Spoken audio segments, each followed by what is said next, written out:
Christian Pellicani, conseiller du premier secteur de Marseille, conseiller métropolitain de la métropole Aix-Marseille. Et je suis par ailleurs président du mouvement national de lutte pour l'environnement, Réseau Hommes et Nature.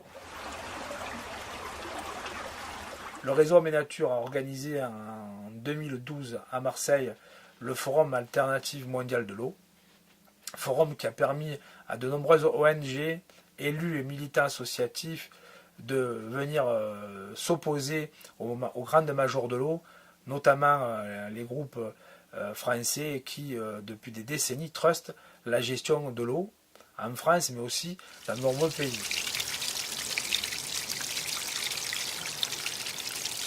La question de l'eau sur notre territoire de la métropole est à la fois simple et complexe. On a un quart du territoire sur 92 communes qui sont gérées encore par des régies en gestion publique directe, ce qui a permis d'avoir un prix de l'eau moyen assez bas, mais aussi une gestion plus démocratique de la ressource en eau et la prise en compte des besoins réels des habitants.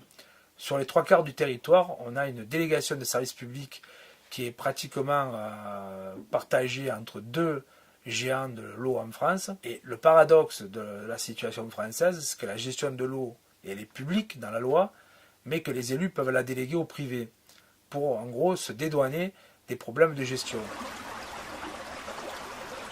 On a sur l'ensemble de nos territoires un combat qui est mené par de nombreuses associations, des syndicats et des partis politiques, dont le Parti communiste, pour revenir à une gestion publique directe.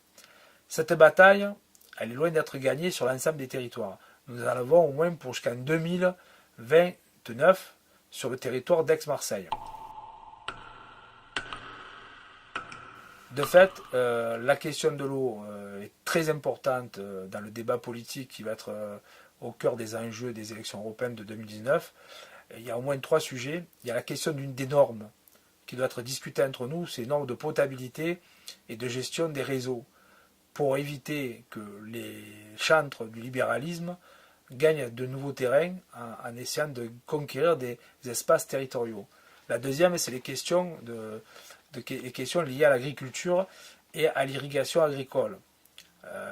Nous pensons et nous sommes prêts, le MNLE, l'association que je préside, à recevoir sur le territoire national français une rencontre européenne sur l'irrigation agricole et les enjeux de l'eau agricole. Le troisième point, ça concerne l'implication des citoyens dans la gestion de l'eau sur l'espace public. On a encore trop de lieux en Europe, et notamment en France, et particulièrement à Marseille, où la question de l'accès à l'eau potable au quotidien n'existe plus. Il n'y a aucune fontaine publique d'eau potable à Marseille, pour une ville de 900 000 habitants. Et sur l'aire métropolitaine, c'est-à-dire les 2 millions, il y en a vraiment très peu. On n'a pratiquement pas de toilettes publiques. Alors une région qui se veut touristique, mais aussi pour les besoins du quotidien.